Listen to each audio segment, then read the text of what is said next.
ఈ ఆరాధనలో ఈ దినాన దేవుని వాక్యమునకు విలువ ఇస్తున్నావా? దేవుని వాక్యమునకు విలువ ఇస్తున్నావా? అన్న ఉద్దేశాన్ని మనం అందరం కూడా వినడానికి సిద్ధపడదాం. దేవుని వాక్యానికి విలువ ఇవ్వడం అంటే దేవుని వాక్యానికి విలువ ఇవ్వడం అంటే అర్థం ఏంటంటే, ఒక వ్యక్తికి చూడండి, ఒక వ్యక్తికి విలువ ఇస్తున్నామా లేదా అన్నది ఎలా తెలుస్తుంది అంటే, ఆ వ్యక్తి చెప్పే మాటలు మనం ఏం చేస్తాం? వింటాము. ఆ చెప్పిన ప్రకారం మన జీవితాల్లో అనుసరిస్తాము. అలా ప్రవర్తిస్తాడు. అప్పుడు ఆ చూసిన వ్యక్తి ఏమనుకుంటాడంటే, నేనేదైతే చెప్పానో నా మాటకి గౌరవం ఇచ్చాడురా అనుకుంటాడు మనల్ని చూసి. ఇప్పుడు తల్లిదండ్రుల మాట వినేవాళ్ళు, ఆ తల్లిదండ్రులని గౌరవించే వాళ్ళేనమ్మా? గౌరవించే వాళ్ళే. అంటే ఏ మాటలైతే తల్లిదండ్రులు చెప్తున్నారో, ఆ మాటలకి అలా విని ప్రవర్తించే వాళ్ళు తల్లిదండ్రులని, వారు చెప్పిన మాటల్ని వినేవాళ్ళు. అంటే ఒక వ్యక్తి విలువ ఇవ్వడము అంటే ఆ వ్యక్తి మాటలను విని అలా ప్రవర్తించడం. ఇప్పుడు దేవుని వాక్యానికి విలువ ఇస్తున్నావా అన్న ఈ మాటకు అర్థం ఏంటి అంటే, ఏ మాటలైతే దేవుడి గ్రంథంలో పొందుపరిచారో ఆ మాటల ప్రకారం బ్రతికేవాడు దేవుని వాక్యానికి విలువ ఇచ్చేవాడు, లేదా దేవుని మాటలకు విలువ ఇచ్చేవాడు. అలా వాక్య ప్రకారం ప్రవర్తించిన వాడు దేవుని మాటలకు విలువ ఇవ్వలేనివాడు. చూసారా, తేలిగ్గా మనం దేవుని వాక్యానికి విని ప్రవర్తించే విధానంలో మనము దేవునికి విలువిస్తున్నామా లేదా అన్నది అర్థమైపోద్ది.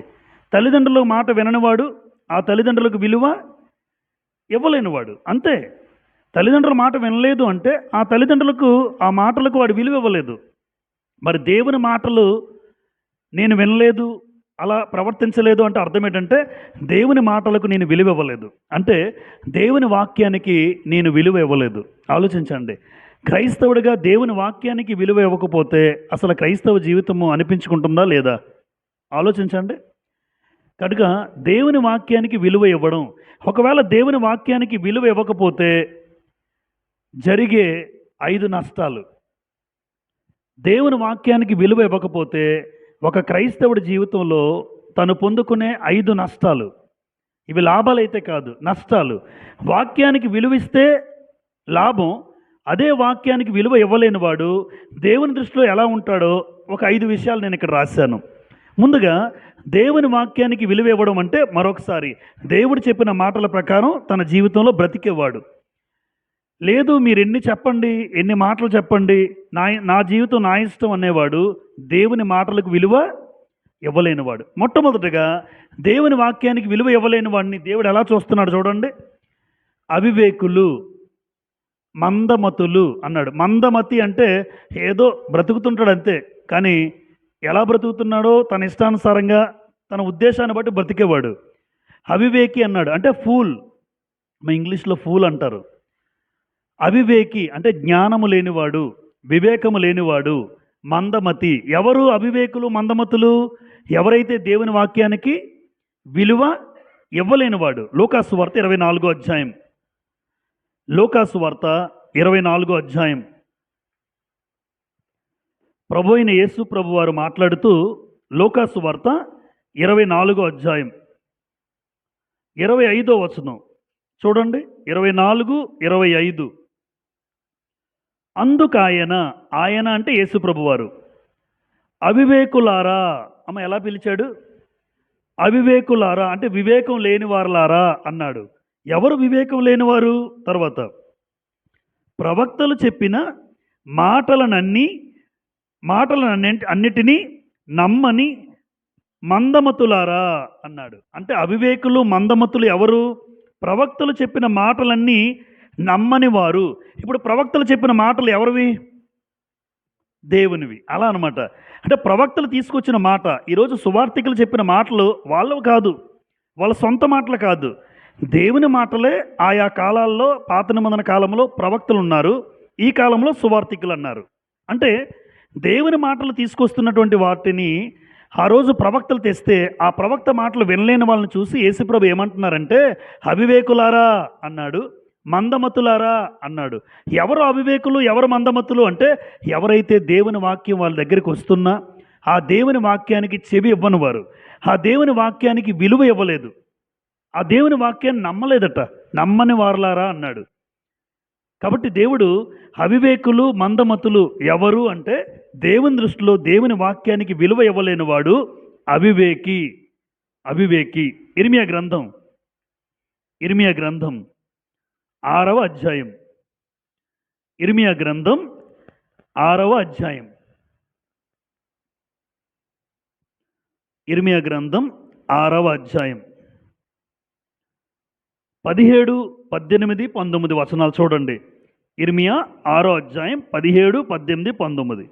మిమ్మును కాపు కాయుటకు నేను కావలి వారిని ఉంచి ఉన్నాను. అమ్మ, కాపు కాయటానికి ఎవరు నుంచాడు? కావలి వారు అంటే ప్రవక్తలు. ప్రవక్తలు. కాబట్టి మిమ్మల్ని కాపు కాయుటకు నేను కావలి వారిని ఉంచి ఉన్నాను. ఆలకించుడి, వారు చేయు బోరధ్వని వినబడుచున్నది. కావలి వారు ఏం చేస్తున్నారటమ్మా? బోరధ్వని అన్నాడు. అంటే కావలి వారు బోరధ్వని చేస్తున్నారు. ఆ బోరధ్వని ఇదే కాదు, దేవుని మాటలు వాళ్ళు ఏం చేస్తున్నారు? ప్రకటిస్తున్నారు. 18. అయితే మేము వినమని వారు అనుచున్నారు. చూడండి, మేము వినం అంటే దేవుని వాక్యం మేము వినం అంటే దేవుని వాక్యానికి విలువ ఇవ్వట్లేదు. తర్వాత, అన్యజనులారా వినుడి, సంగమా వారికి జరిగిన దానిని తెలుసుకునుము. 19. భూలోకమా వినుము, ఈ జనులు నా మాటలు వినకున్నారు, నా ధర్మశాస్త్రమును విసర్జించుచున్నారు గనుక తమ ఆలోచనలకు ఫలితమైన కీడు నేను వారి మీదకి రప్పించుచున్నాను.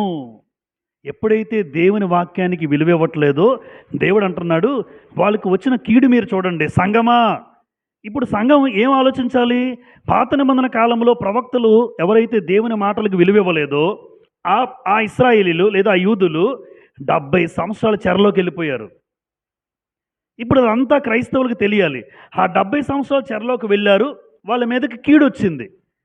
మరి ఈరోజు సంఘమునకు ఈ మాటలు ఎలా వర్తిస్తాయంటే, నేను కూడా దేవుని వాక్యాన్ని విలువ ఇవ్వకపోతే, ఏదో వింటున్నాను కానీ విలువ ఇచ్చినట్టు దేవునికి ఎలా అర్థమవుతుంది? నువ్వు పాటిస్తేనే, నువ్వు ప్రవర్తిస్తేనే దేవుడు ఆయన మాటలకు విలువ ఇచ్చినట్టుగా చూస్తాడు. అంతే కదా. మామూలుగా చెప్తే ఏదో విన్నాడు కానీ చేయట్లేదంటే నా మాటలకు విలువ ఇవ్వలేదని అర్థమవుతుంది. దేవుడు కూడా వింటున్నాడు కానీ విలువ ఇవ్వట్లేదు. అక్కడ యూదులందరూ కూడా 70 సంవత్సరాల కీడు రావడానికి కారణం వాళ్ళు దేవుని ప్రవక్తల మాటలు ఏం చేశారంటే చెవిని పెట్టలే. వాళ్ళు వినకున్నారు. మేము వినమంటున్నారు. చూసారా? ఈరోజు సంఘానికి చెప్తున్నారు, మనం కూడా దేవుని వాక్యాన్ని వినకపోతే లేదా విని ఆ వాక్యానికి విలువ ఇవ్వకపోతే మన జీవితాల్లో కూడా ఏ రకమైన కీడు రాకూడదు. అదే కదా కోరుకుంటాం. ఎవరు ఏ కీడు రాకూడదు అనుకుంటాం మనం. మరి ఏ కీడు రాకూడదు అని అనుకుంటే దేవుని వాక్యానికి నీ జీవితంలో చోటు ఇవ్వండి. దేవుని వాక్యానికి మన జీవితంలో విలువ ఇవ్వండి. ఆ విలువను దేవుడు చూస్తున్నాడు.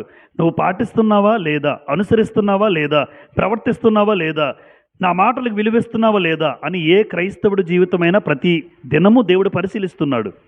మనం వారిలాగా అవివేకులుగా మందమతులుగా కనబడకూడదు. నేను దేవుని వాక్యానికి విలువ ఇచ్చే క్రైస్తవ జీవితం జీవించాలి. ఇది మొట్టమొదటిది. నెంబర్ 2, హేయ ప్రార్థన చేయువారు. ప్రార్థనకు ముందు ఏం పెట్టానంటే హేయము. హేయము అంటే అసహ్యం.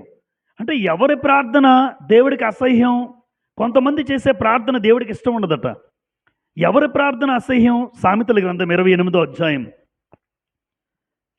ఎవరి ప్రార్థన దేవుడికి అసహ్యం అంటే సామెతల గ్రంథం 28వ అధ్యాయం 9వ వచనం. సామెతలు 28:9. ధర్మశాస్త్రము వినబడకుండా చెవిని తొలగించుకుని వాని ప్రార్థన హేయము అన్నాడు. చూడండి, అంటే ధర్మశాస్త్రము వినబడకుండా. ధర్మశాస్త్రం అంటే దేవుని వాక్యమేనా? దేవుని వాక్యం. ఇప్పుడు దేవుని వాక్యం వినకుండా ఏం చేస్తున్నాడట? ప్రార్థన. ఆ ప్రార్థన దేవుడు ఏమన్నాడు? అసహ్యం అన్నాడు. అసలు వాక్యం లేకుండా ప్రార్థనలు చేయగలవు? వాక్యం తెలియకుండా ప్రార్థనలు చేయలేము. వాక్యం కనీసం వినాలి. ఆ విన్న వాక్యం నాకు తెలియాలి. ఎలా ప్రార్థన చేయాలో నాకు తెలియాలి అన్న నా చేతుల్లో ఏముండాలి? నా హృదయంలో ఏముండాలి? వాక్యం ఉండాలి. ఒక వ్యక్తి వాక్యం లేకుండా ప్రార్థన చేయలేడు.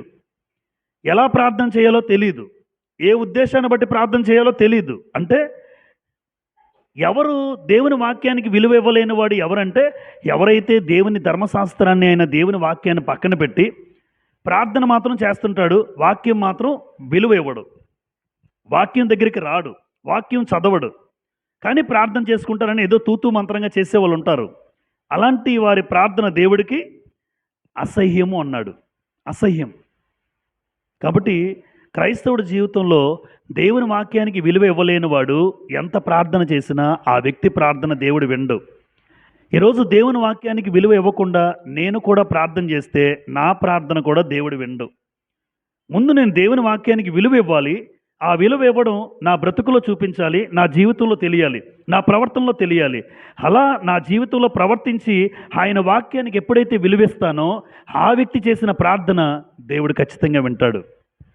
అంతేగాని దేవుని వాక్యం చెప్పింది ఒకటి, మనం ప్రవర్తించేది ఒకటి, కానీ ప్రార్థన చేస్తే నీ ప్రార్థన దేవుడు ఆలకించడం చెప్తుంది గ్రంథం. అలాంటి వాళ్ళు చేసే ప్రార్థన కూడా దేవుడికి అసహ్యం అన్నాడు. ఎవరైతే దేవుని వాక్యానికి విలువిచ్చి అలా బ్రతుకుతూ ప్రార్థన చేస్తారో ఆ వ్యక్తి ప్రార్థన ఆయనకి ఆనందం. సామెతల గ్రంథంలో ఉన్నాం కదా, 15వ అధ్యాయం, సామెతల గ్రంథం 15వ అధ్యాయం 8వ వచనం చూడండి. సామెతలు 15:8, 2వ లైన్ చూడండి. సామెతలు 15:8, యథార్థవంతుల ప్రార్థన ఆయనకు ఆనందం, ఆనందకరం. ఏది ఆనందం? ఎవరైతే వాక్యాన్ని బట్టి నడుచుకునేవాడు, యథార్థత కలిగినవాడు, ఆ వాక్యాన్ని బట్టి వాడి ఆ వ్యక్తి చేసే ప్రార్థన దేవుడికి ఆనందం.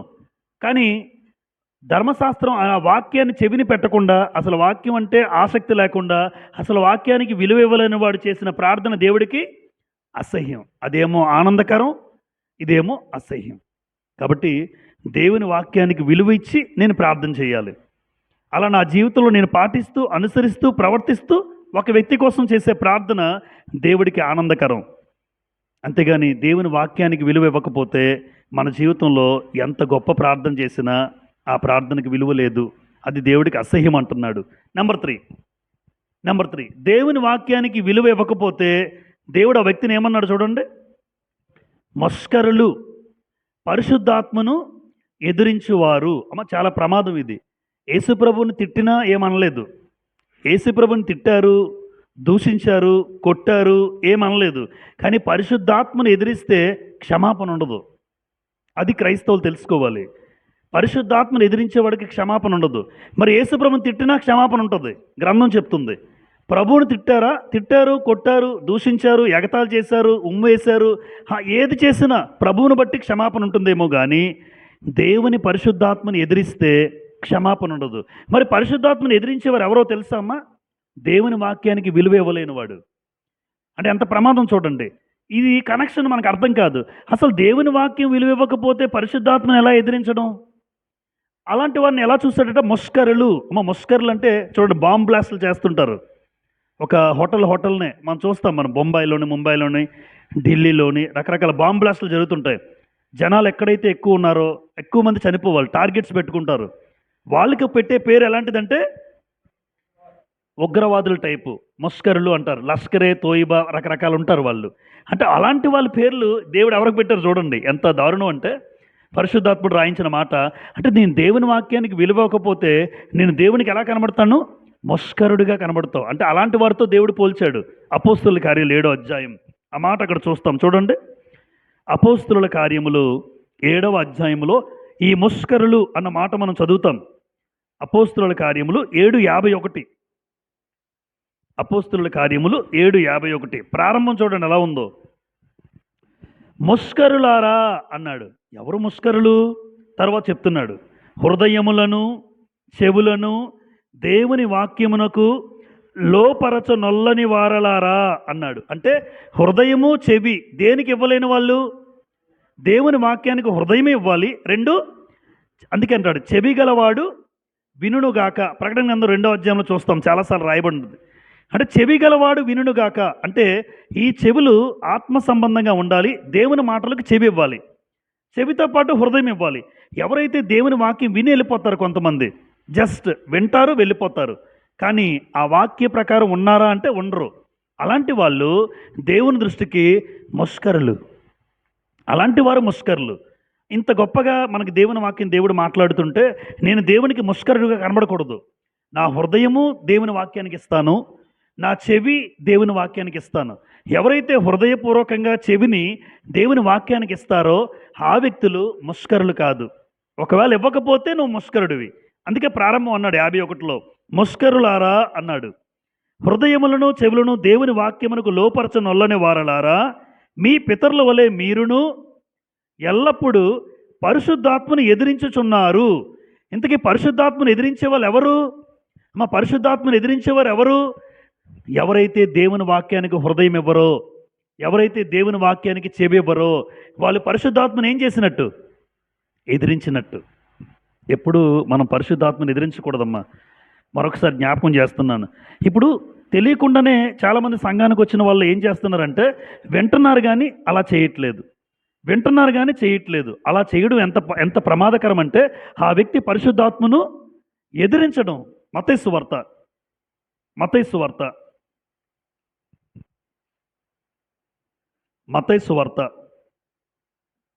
12వ అధ్యాయం 32వ వచనం, 12:32 మత్తయి సువార్త. మనుష్య కుమారునికి విరోధముగా మాట్లాడువానికి పాపక్షమాపణ కలదు గాని పరిశుద్ధాత్మకు విరోధముగా మాట్లాడువానికి ఈ యుగమందైనను రాబో యుగమందైనను పాపక్షమాపణ లేదు. మనుష్య కుమారుడు ఎవరు? మనుష్య కుమారుడు అంటే యేసు ప్రభువుని విరోధంగా మాట్లాడితే క్షమాపణ ఉందట. ఎందుకంటే తెలియక మాట్లాడేశారు అంటారు. కానీ పరిశుద్ధాత్మను ఎవరు పొందుకుంటారు? ఎవరు పొందుకుంటారు? అపోస్తలుల కార్యాలు 2:38లో పాపక్షమాపణ నిమిత్తము మీరు యేసుక్రీస్తు నామమున బాప్తిసం పొందుడి, అప్పుడు మీరు పరిశుద్ధాత్మన వరాన్ని. అంటే ఇది ఎవరికి అర్థమవుతుంది? లోకంలో ఉన్న వారికి అర్థమవుతుంది. లోకంలో ఉన్న వారికి అర్థం కాదు కాబట్టి యేసుప్రభుని తిట్టినా దేవుడు క్షమిస్తాడు. యేసుప్రభు ఎవరో తెలియదు కనుక. మరి ఇక్కడికి వచ్చి యేసుప్రభు ఎవరో తెలిసి యేసుప్రభు నుండి బాప్తిజం పొందితే నేను పరిశుద్ధాత్మను పొందుకుంటాను. మరి పరిశుద్ధాత్మను పొందుకున్న నీకు ఆ పరిశుద్ధాత్మను ఎదిరించకూడదంత విషయం తెలియాలి. ఎందుకు అంటే యేసుప్రభును దూషించిన విరోధంగా మాట్లాడిన క్షమాపణ ఉందట, కానీ పరిశుద్ధాత్మకు విరోధముగా మాట్లాడేవాడికి పాప క్షమాపణ ఈ యుగమందైనను రాబో యుగమందైనను లేదు. ఎవరు పరిశుద్ధాత్మను ఎదిరించేవారు? మరలా దేవుని వాక్యానికి హృదయము ఇవ్వలేనివాడు. నిజంగా హృదయమంతా దేవుడు నిండిపోతే, దేవుని వాక్యం నిండిపోతే ఆ వ్యక్తి దేవునితో ఎంత ఎంత సంబంధ బాంధవ్యాలు కలిగి ఉంటాడు చూడండి. హృదయమంతా కూడా, ఒక వ్యక్తి హృదయమంతా నిండిపోతే, ఒక భార్యాభర్తల గురించి చెప్తాను మీకు అర్థం కావడానికి. భర్త నా హృదయంలో ఉంటే ఒక భార్యకి ఆ భర్త చెప్పిన ప్రతి మాట వింటది. భార్య తన హృదయంలో ప్రేమతో నిండిపోతే, తన భార్యను ఎంతగా ప్రేమించగలిగితే భార్య ఏం చెప్పినా ఆ వ్యక్తి చేస్తాడు, భర్త ఏం చెప్పినా తను చేస్తుంది.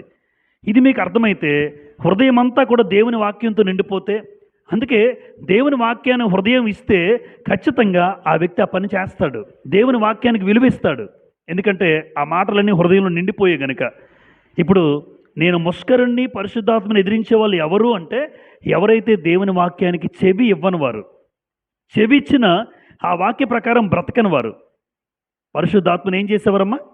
ఎదిరించడం. పరిశుద్ధాత్మను ఎదిరించేవాడికి క్షమాపణ ఉండదు. అందుకే సంఘానికి వచ్చిన చాలామందిలో ఎక్కువ శాతం దేవుని వాక్యం వింటారు కానీ అలా చేయలేకపోతే ప్రవర్తించకపోతే, అనుసరించకపోతే ఖచ్చితంగా నేను పరిశుద్ధాత్మను ఏం చేసినట్టు? ఎదిరించినట్టు. అంత ప్రమాదకరమైన స్థితిలోకి ఎవరు వెళ్ళిపోకూడదు. నెంబర్ 4, దేవుని వాక్యానికి విలువ ఇవ్వని వారు ఎవరు? భక్తిహీనులు. రెండు మాట్లాడారు. భక్తిహీనులు, బుద్ధిహీనులు. రెండు హీనతే, అంటే రెండు దిగజారిపోవడమే. హీనత అంటే దిగజారిపోవడం. ఇప్పుడు భక్తిహీనులు అన్నాడు, బుద్ధిహీనులు అన్నాడు. ఈ భక్తిహీనులు బుద్ధిహీనులు ఎవరయ్యా? ఎవరైతే దేవుని వాక్యానికి విలువ ఇవ్వరు, దేవుని వాక్యానికి విలువ ఇవ్వరు. చూడండి 119వ కీర్తన 53వ వచనంలో, 119వ కీర్తన 53వ వచనంలో ఇలా రాయబడి ఉంది. 119:53. నీ ధర్మశాస్త్రమును విడిచి నడుచుచున్న భక్తిహీనులను చూడగా నాకు అధిక రోషము పుట్టుచున్నది అన్నాడు. ధర్మశాస్త్రాన్ని విడిచి నడుస్తున్నాడు. విడిచి నడవడం అంటే అర్థం ఏంటో చెప్పండి? దేవుని వాక్యానికి విలువ ఇవ్వకపోవడం. ఎందుకంటే చెప్తున్న వాక్యం ఒకటి, మాకు వద్దులండి, మాకు అవసరం లేదు, మేము నడవగలం, మేము వెళ్ళగలం, మేము చేయగలం. అది కాదు, దేవుని వాక్యం ఇలా చెప్తుంది కదా, మాకంత అవసరం లేదండి. మేమేం చేయాలో మాకు తెలుసు. మేము ఎలా ఉండాలో మాకు తెలుసు. కానీ వాక్యం చెప్తుంది ఒకటి, మీరు చేస్తుంది ఒకటయ్యా అన్నాం అనుకోండి, అయినా సరే పట్టింపు ఉండదు. ధర్మశాస్త్రాన్ని విడిచి నడుచుచున్న ఏమని పేరు పెట్టాడమ్మా?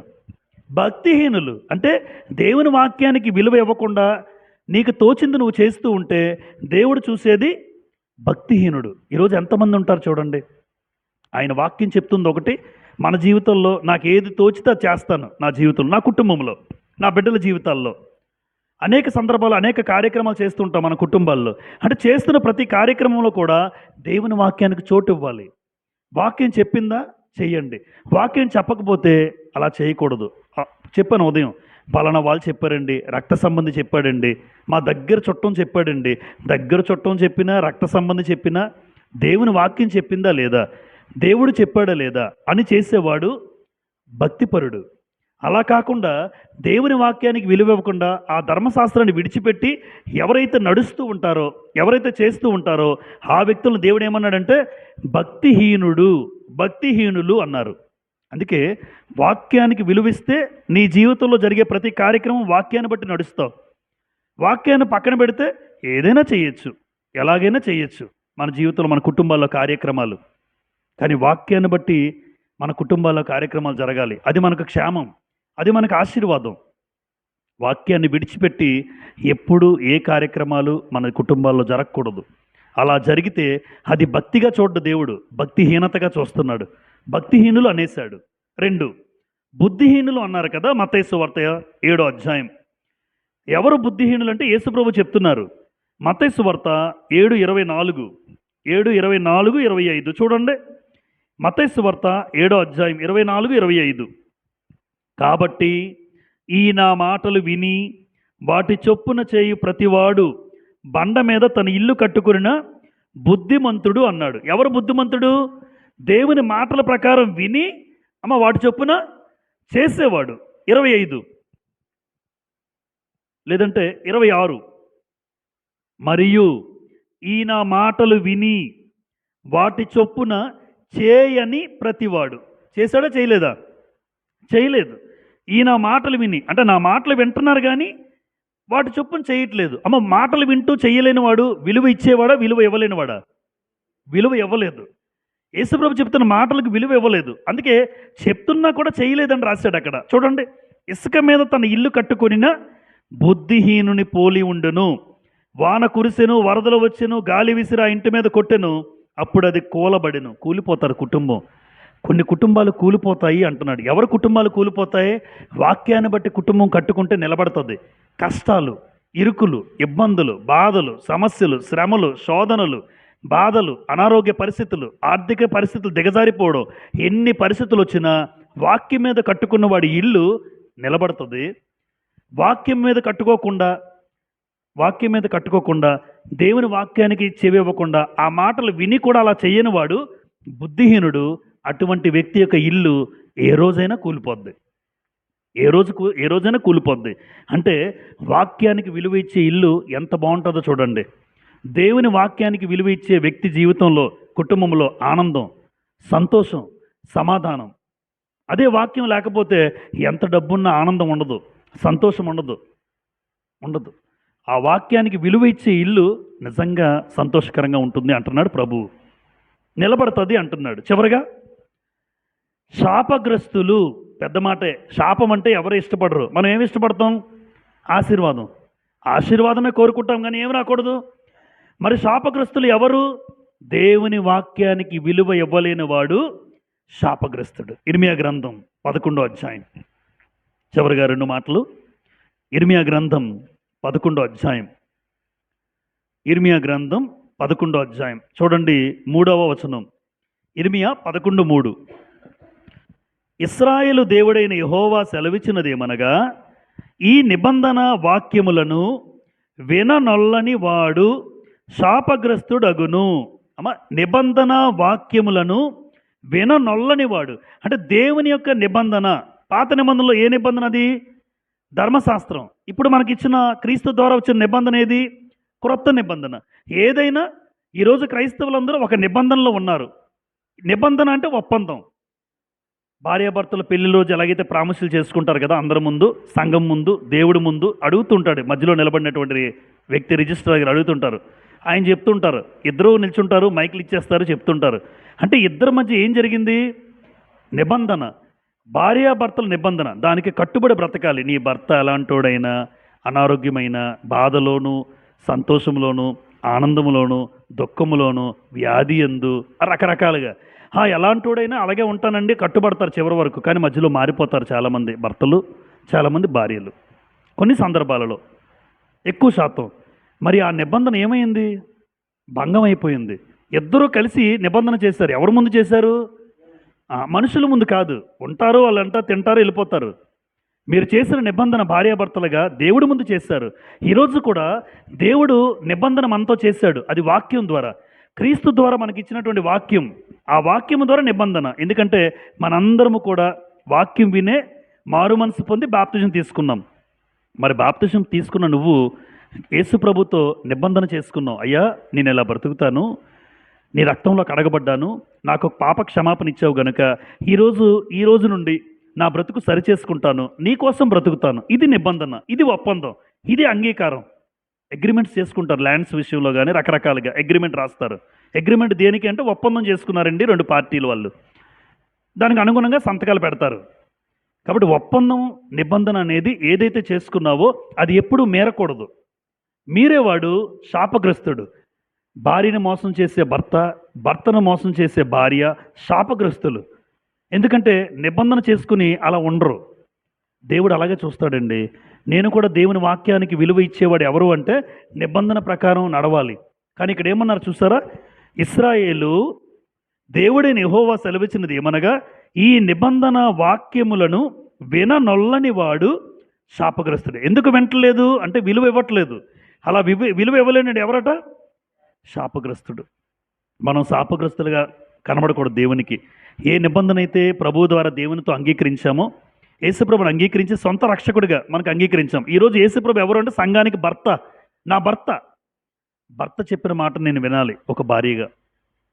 ఆ భర్తకు ఒప్పందం చేసుకుని వచ్చాను ఇక్కడికి, నేను సంఘంలోకి ఒప్పందం చేసుకుని, అయ్యా ఇలా బ్రతుకుతాను, ఖచ్చితంగా నీకు లోబడే బ్రతుకుతాను అని ఒప్పందం చేసుకుని ఇక్కడ వచ్చి కూర్చున్నాను. మరి ఆ భర్త మాట వినకపోతే, ఆ భర్త ప్రకటిస్తున్న దేవుని వాక్యానికి నేను లోబడకపోతే శాపగ్రస్తుడిని. చివరిగా అపోస్తుల కార్యములు 3వ అధ్యాయం చదువుకొని మనం ప్రార్థన చేసుకుందాం. చూడండి, అపోస్తుల కార్యాలు 3వ అధ్యాయం 22, 23 చదువుతాను. అపోస్తుల కార్యములు 3వ అధ్యాయం 22, 23. మోషే ఇట్లనెను, ప్రభువైన దేవుడు నా వంటి ఒక ప్రవక్తను మీ సహోదరుల్లో నుండి మీ కొరకు పుట్టించును. ఆయన మీతో ఏమి చెప్పినను అన్ని విషయములలో మీరాయన మాట వినవలెను. 22 చూస్తారా? 3:22. అంటే నాలాంటి ప్రవక్త పుట్టిస్తానంటే ఆయన ఎవరో కాదు, ప్రభు అయిన యేసుక్రీస్తు వస్తారు. ఇప్పుడు ఈ యేసుప్రభు యొక్క మాట అన్ని విషయంలో మీరాయన మాట వినవలెను, అన్ని విషయాల్లో వినాలి. తర్వాత 23, ఆ ప్రవక్త మాట విననివాడు ప్రజల్లో ఉండకుండా సర్వనాశనమగుననెను అన్నాడు. ఆ ప్రవక్త మాట వినకపోతే సర్వనాశనం అవుతాడు. ఒక రోజున భయంకరమైన లోకానికి వెళ్ళిపోతాడు. ఆ నిత్యము కాలే లోకానికి వెళ్ళిపోతారు. అది నాశనం, అది సర్వనాశనం. ఏ ప్రవక్త అయితే యేసుప్రభు ఈ లోకానికి వచ్చారో, ఏదైతే వాక్యం ప్రకటించారో, ఏ మాటలైతే మనకు అందించారో ఆ మాటలకు విలువ ఇచ్చి నేను బ్రతుకుతాను, ఆ నిబంధన వాక్యానికి విలువ ఇచ్చి బ్రతికితే నువ్వు ఆశీర్వదించబడతావు. లేదు అంటే ఆ మాటలు చెప్తున్న ఆ నిబంధనకు నువ్వు ఉండకుండా, ఏ ఒప్పందం అయితే ప్రభుతో చేసుకున్నావో ఆ ఒప్పంద ప్రకారం బ్రతకకుండా నీ ఇష్టానుసారంగా భూమి మీద బ్రతికితే నువ్వు శాపగ్రస్తుడివి. నీ జీవితం సర్వనాశనం అవుతుంది. ఒక రోజున భయంకరమైన చీకటి గల లోకానికి వెళ్ళిపోయి నరకం, యాతన, వేదన, ఏడుస్తూ కాలుతూ ఉంటే ఆ స్థితి ఎంత శాపగ్రస్తమైందమ్మా. ఆ స్థితి ఎవరు పొందుకోకూడదు. అందుకే దేవుని వాక్యానికి విలువ ఇవ్వకపోతే ఆ వ్యక్తి అవివేకి, మందమతులు అన్నాడు. దేవుని వాక్యానికి విలువ ఇవ్వకపోతే వారు చేసిన ప్రార్థన నేను విన్ను. వాక్యానికి విలువ ఇచ్చేవాడు, వాక్య ప్రకారం ప్రవర్తించేవాడు, వాక్య ప్రకారం జీవించేవాడు చేసిన ప్రార్థన నేను వింటాను. అది ఎవరైనా సరే సేవకుడు ఒక్కడే కాదు, వాక్య ప్రకారం బ్రతికే ఏ వ్యక్తి ప్రార్థన చేసినా ఆ ప్రార్థన నేను వింటాను. వాక్యానికి విలువ ఇవ్వకపోతే ముష్కరులుగా చూశాడు. వాళ్ళు పరిశుద్ధాత్మను ఏం చేసేవాళ్ళు? ఎదిరించేవారు. క్షమాపణ ఉండదు. అందుకే వాక్యానికి విలువ ఇచ్చేవాడు జాగ్రత్తగా బ్రతకాలి. విలువ ఇవ్వకపోతే పరిశుద్ధాత్మను ఎదిరించేవాడు. అలాగే భక్తిహీనులు అన్నాడు, బుద్ధిహీనులు అన్నాడు. ఎందుకు? వాళ్ళ వాక్యానికి విలువ ఇవ్వలేని వాళ్ళు. చివరిగా వాక్యానికి విలువ ఇవ్వకపోతే శాపగ్రస్తమైన జీవితంలో మిగిలిపోతాం. ఒక వ్యక్తి మాటలు వినాలి, ఆ వ్యక్తి మాటలకు చెవి ఇవ్వాలని ఉద్దేశంతో దేవుడు చెప్తున్నాడు ఈ రోజున ఈ మాటలు. కాబట్టి హృదయపూర్వకంగా మీరందరూ దేవుని వాక్యానికి ఒక్కసారి మన గుండెల మీద చేయి వేసుకొని, నేను దేవుని వాక్యానికి విలువ ఇస్తున్నానా లేదా? ఎవరికి వాళ్ళకి అర్థమవుతుంది. ఒకవేళ విలువ ఇవ్వడము అంటే అర్థం ఏంటంటే, ఆ దేవుడు చెప్పిన మాటల ప్రకారం నా బ్రతుకులో నేను పాటించాలి, అనుసరించాలి, ప్రవర్తించాలి. అలా ప్రవర్తించినప్పుడే దేవుడు అనుకుంటాడు, నా బిడ్డలు నా మాటలకు విలువిచ్చారు. ఏ మాటలైతే నేను ఈ 66 పుస్తకాల్లో ఇచ్చానో ఆ మాటల ప్రకారం బ్రతుకుతున్నారు. అలా బ్రతుకుతున్నప్పుడు దేవుడు చూసి ఆయనకి నిజంగా నాకు ఎంత విలువిచ్చారో అనుకుంటాడు. మన ఒక ఆయన అంటున్నాడు చిన్న సందర్భంలో, నువ్వు నాకు ఎక్కడ విలువిచ్చావు అన్నాడు. ఎందుకంటే ఆయన చెప్పిన ప్రకారం నేను చేయలేదని. చిన్న సందర్భమే, చిన్న విషయమే. అదికసలు అలా జరిగిపోయిందంటే ఆయన ఒకటే అంటున్నాడు, నువ్వు నా మాటకి విలువ ఇవ్వలేదు, ఎందుకంటే ఆయన చెప్పింది నేను వినలేదు అని ఆయన ఉద్దేశం. దేవుల్లో లేకుండా వేరే ఉద్దేశం చెప్తే మనం చెయ్యలేము. కానీ అతనికి ఎలా ఉంటుంది? ఆయన చెప్పింది నేను చేసేయాలి. ఇప్పుడు చేసేస్తే ఆయన అంటున్నాడు, నువ్వు నా మాటకి ఎక్కడ విలువ ఇచ్చావు అంటున్నాడు. మరి దేవుడు ఒక వ్యక్తి మాటే విలువ ఇవ్వకపోతే ఆ వ్యక్తికి అంత బాధపడితే, దేవుడు మనందరి క్షేమం కోసం, మేలు కోసం గ్రంథాన్ని ఇచ్చి మీరు ఇలా బ్రతికితే మీకు బాగుంటుందని చెప్పిన తర్వాత కూడా ఆ దేవుని వాక్యానికి విలువ ఇవ్వకపోతే ఆయన ఎంత బాధపడతాడు? 66 పుస్తకాలు ఈ గ్రంథం మన చేతుల్లోకి రావడానికి ఎంతోమంది త్యాగం, ఎంతోమంది ప్రాణాలు కోల్పోయారు.